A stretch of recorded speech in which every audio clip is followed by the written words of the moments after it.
Aqui nesse canal eu já falei de diversos grandes atores e diversos grandes diretores. Já falei sobre Marlon Brando e sua revolução para o cinema, já falei sobre Robert De Niro e sua dedicação para se transformar em seus personagens, e já falei sobre a quase perfeita trajetória de Stanley Kubrick dirigindo seus filmes. Porém, o cara que eu vou falar hoje vai um pouco além. Ele conseguiu um feito que talvez ninguém tenha conseguido antes na história do cinema. Esse cara se tornou um dos maiores atores de seu tempo, e hoje em dia é considerado um dos melhores diretores da atualidade. Provavelmente seu avô assistiu um filme desse cara, que você tá assistindo até hoje. Simplesmente 70 anos de carreira fazendo história. No vídeo de hoje eu tenho o prazer de contar tudo sobre a trajetória do brilhante Clint Eastwood, um símbolo revolucionário nos filmes de ação e faroeste e um gênio na direção de seus filmes. Então se você gosta desse tipo de vídeo, se inscreve aqui no meu canal, que toda semana tem vídeo novo. Meu nome é Murilo Caffa e você tá no Por Trás das Câmeras. Antes de partir pro vídeo, é importante mencionar que por conta de direitos autorais, eu não posso colocar o vídeo de todos os filmes aqui, então eu vou colocar algumas imagens para contextualizar. Dito isso, bora pro vídeo. Clint Eastwood nasceu em São Francisco, na Califórnia, no dia 31 de maio de 1930, ou seja, o cara tá com quase 100 anos. Filho de um metalúrgico, Clint não teve uma vida muito luxuosa na infância. Na verdade, ele teve que começar a trabalhar desde cedo para conseguir ajudar sua família em casa. Em 49, ele se formou na escola e já teve que fazer um monte de bico para pagar suas contas. Ele trabalhou como frentista e teve até que desenrolar como pianista num barzinho na cidade de Oakland, São Francisco. E em 1950, assim como todo jovem americano, ele teve que servir o exército. E isso, por incrível que pareça, quase matou Clint ainda na juventude. Bom, ele estava percorrendo um trajeto de avião junto com os soldados e seu avião simplesmente caiu no Oceano Pacífico, fazendo com que ele tivesse que nadar por quilômetros até alcançar a costa. Bom, o cara ficou extremamente ferido nesse acidente, e ele mesmo menciona que isso foi um dos momentos mais marcantes da sua vida. Ele presenciou a morte de perto e teve que lutar pela sua vida. Apesar disso, vale ressaltar que ele não foi para nenhum conflito por conta desse acidente, o que muito provavelmente acabou salvando ele de algo muito pior. Enfim, sua vida na atuação começou mais pelo acaso do que pela vontade do cara. No tempo que ele estava no exército, sua base militar ficava ali perto de Hollywood. Então, vez ou outra, o jovem Clint tinha contato com alguém que trabalhava ali dentro. E isso aos poucos foi chamando a sua atenção. E um dia, quando ele já tinha saído do exército e estava trabalhando como salva-vidas, um assistente da Universal Pictures olhou para ele na praia e admirou muito sua aparência. Clint era um cara alto, bonitão, atlético e naquela época não tinha muita agência de modelo por aí aplicando golpe em qualquer pessoa que passa na rua. Então Clint fez amizade com esse cara e começou a participar em pequenos papéis dentro de alguns filmes da Universal. Dentre esses filmes estão os pouquíssimos conhecidos Tarântula e A Revanche do Monstro, onde ele fez praticamente só uma figuração nesses filmes. Só no ano de 58 que ele conseguiu seu primeiro papel grande em um filme. Embush é o nome dessa pérola que até Clint Eastwood reconhece ser um filme fraco. As coisas foram ficando difíceis ali pro Clint no começo da carreira.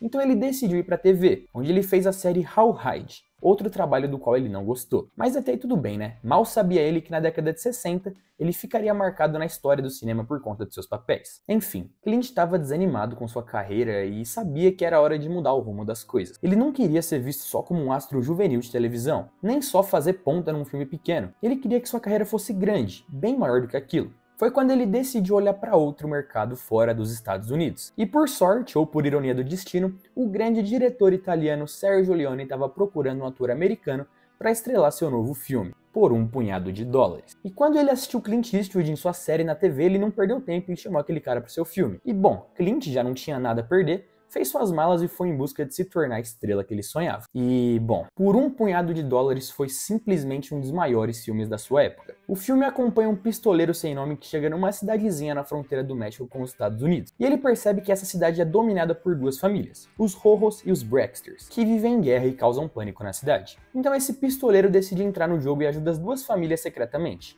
tudo para ganhar seu punhado de dólares. Rapaziada, é muito importante mencionar que nesse filme e nos outros dessa trilogia, o personagem do Clint nunca tem nome. Às vezes ele é chamado de Estranho ou de Blonde, que é loiro na tradução. E também é importante vocês saberem que ele nunca é o mocinho nesses filmes. Pelo menos não da forma como a gente tá acostumado. Ele tá mais pra um anti-herói do que pra um salvador ali daquelas terras. Enfim, pra quem gosta de filme de faroeste, eu recomendo muito esses filmes do Sergio Leone, que são bons até hoje, e se tornaram icônicos e influenciaram outras obras de faroeste que vieram posteriormente, como é até o caso do jogo Red Dead Redemption. Além disso, esse filme foi extremamente popular pra época, alavancando a carreira de Clint Eastwood e Sergio Leone, dando início à moda dos western spaghetti. E obviamente que outro filme com esses caras seria feito, né? No ano de 65 foi lançado o grandioso Por Uns Dólares a Mais, estrelando Clint Eastwood novamente. Só que a trama desse filme é um pouco diferente. Aqui o personagem do Clint está atrás de uma recompensa pela cabeça do cruel criminoso chamado de Eu Índio. Só que um coronel também está atrás desse mesmo cara por conta de uma vingança. Então os dois acabam se unindo para combater esse criminoso. E eu não vou estragar sua experiência com spoiler, porque esse filme também vale muito a pena de ser assistido até hoje, e foi um enorme sucesso para a época. Porém, nenhum desses dois filmes foi tão bem sucedido quanto o último da trilogia, Três Homens em Conflito, ou O Bom, o Mal e o Feio.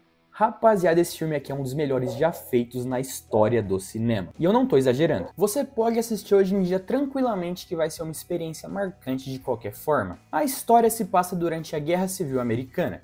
Três homens percorrem o deserto do oeste em busca de um tesouro enterrado, $200 mil em ouro, escondidos dentro de um cemitério. Cada um desses homens tem a ganância e a frieza necessária para pegar esse dinheiro. O bom, que é interpretado pelo Clint Eastwood, é um caçador de recompensas quieto, que é extremamente habilidoso com a arma. O mal é um assassino cruel que mata qualquer um que cruzar seu caminho. E o feio é só um trapalhão que tem a mesma ganância dos outros dois. Esse filme é obrigatório se você gosta de cinema. Apenas. E além de tudo, ele tem aquela trilha sonora clássica de Velho Oeste que eu tenho certeza que você conhece. Pra quem tiver interesse, esse título tá disponível no Amazon Prime. Enfim, Clint saiu desses filmes grandão, praticamente como uma lenda. Ele consolidou sua imagem nos anos 60 e partiu para as próximas décadas com a missão de manter sua carreira em alta. E ele até fez mais alguns filmes grandes ali no final da década. Mas a sua próxima bomba seria o polêmico filme de 71, Dirty Harry. Rapaziada, esse daqui é um outro filme que ajudou a criar uma aura de bad boy em Clint Eastwood. O filme conta a história de Harry, um inspetor da polícia que tá atrás de um serial killer chamado Scorpio. Só que esse policial é pique o Capitão Nascimento, tá ligado? Primeiro ele atira e depois ele pergunta. O filme foi dirigido por Don Siegel e foi um enorme sucesso, garantindo mais sequências e deixando Clint Eastwood ainda mais conhecido. E nessa época ele começou a se interessar pela direção também. Dirigiu e atuou no filme Perversa Paixão de 71, e seu gosto pela direção começaria a aumentar a partir dali. Rapaziada, um outro ponto importante de mencionar é que Clint Eastwood era uma figura muito reservada com sua vida pessoal desde aquela época. Porém, na década de 70, o cara começou a se envolver em algumas polêmicas, principalmente envolvendo seus romances. Basicamente, o cara era casado com a atriz Maggie Johnson, só que muita gente não sabe que eles viviam um relacionamento aberto na época.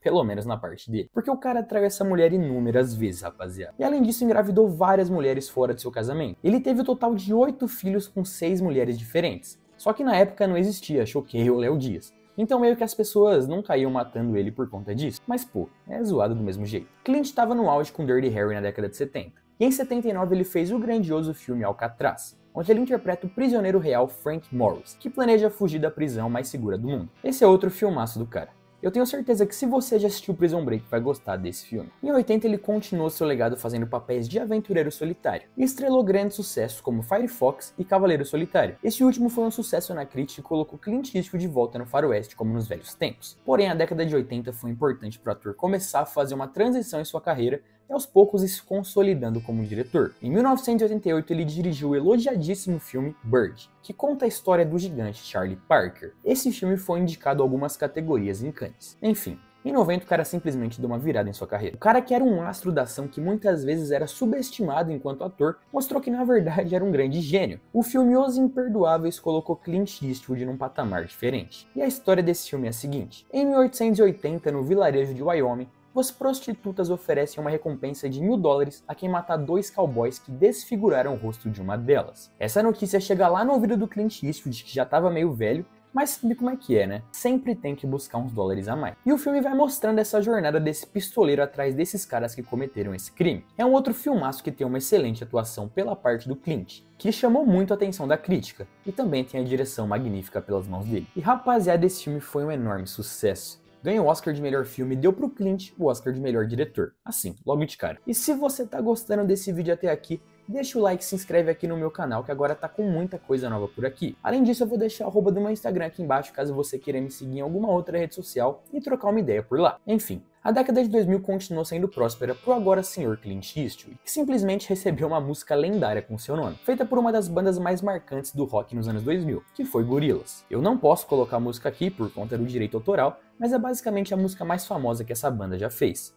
E se você não conhece, vai escutar porque é muito boa. Na parte do cinema, o Clint já havia vestido seu manto de diretor por completo, e estava sendo reconhecido como um dos grandes. Então eu vou focar só nos principais filmes dessa época. Em 2004, o cara dirigiu e atuou no filme A Menina de Ouro, que conta a história de uma mulher que sonha em se tornar uma lutadora de boxe, mesmo com uma certa idade e sem um talento muito aguçado. Ela é treinada pelo Clint e os dois vão em busca desse sonho. E apesar de parecer ser uma premissa muito bonita e inspiradora, esse filme é um dos mais tristes que eu lembro de ter assistido. Eu não vou te dar nenhum spoiler por aqui, mas fica de recomendação. E aqui nesse filme, com 74 anos, o cara disputou um Oscar pela sua atuação, mas acabou perdendo. Em contrapartida, ele ganhou como diretor. E a atriz Hilary Swank, que fez o papel principal, conseguiu garantir sua estátua como melhor atriz. Enfim, em 2008 o cara dirigiu e atuou em outro grande filme. E pra mim esse é o melhor que ele já fez. Simplesmente Gran Torino. Bom, o filme acompanha o senhor de idade Walt Kowalski, um veterano de guerra rabugento pra caramba que vive numa periferia dominada por gangues. Só que tudo começa a mudar quando ele conhece Tal, um jovem asiático que é pressionado por uma gangue local a roubar o carro Gran Torino de Walt, que vale ressaltar é o seu bem mais precioso. E após o fracasso desse roubo, Tal é forçado pela família a trabalhar para Walt como forma de se redimir, e com o tempo os dois criam uma relação improvável de amizade e respeito. Rapaziada, o final desse filme aqui é insano. E bem triste também. O longa aborda temas muito importantes, como o preconceito e a revolta de povos que vivem na marginalidade. E a escolha quase que impossível de não entrar para o mundo do crime num cenário tão caótico. Enfim, em 2014 o cara voltou com tudo na direção e fez o grandioso filme Sniper Americano, que conta a história real de um lendário soldado americano que conseguiu executar mais de 100 baixas com rifle de precisão, e precisou lidar com o enfrentamento direto a terroristas em ambientes hostis. Esse filme também foi indicado a diversos Oscars. E Clint ainda fez outros filmes muito bons, como Sully, O Herói do Rio Hudson, A Mula, e mais recentemente o filme O Jurado número 2. Esse cara simplesmente conseguiu a proeza de ser o ator mais bem sucedido desde os anos 60. Obviamente que não tem como falar de cada um dos filmes que ele fez nesse vídeo aqui, mas eu tenho certeza que se você assistiu até aqui consegue entender a importância que esse cara tem pro cinema. E agora chegou aquela parte do vídeo onde eu vou falar um pouco sobre a sua vida pessoal e alguma das suas polêmicas. E para começar bem, vamos falar sobre o seu posicionamento político. Bom, não sei se isso é uma polêmica, mas Clint Eastwood é um republicano assumido em Hollywood.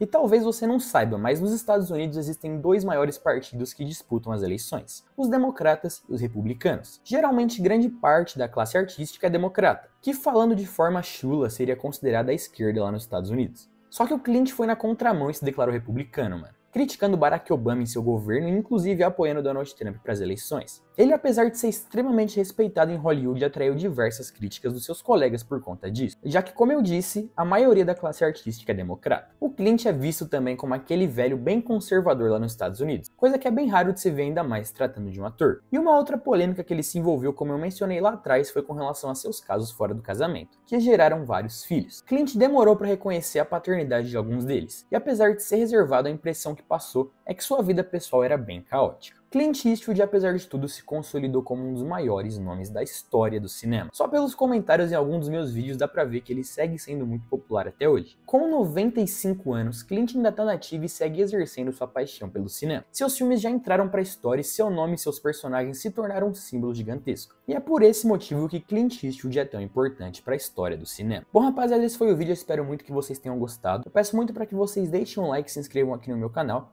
E o mais importante de tudo, que deixem um comentário aqui embaixo. Além disso, eu vou deixar o arroba do meu Instagram aqui embaixo, caso vocês queiram me seguir em alguma outra rede social. Então é isso e a gente se vê numa próxima. Valeu!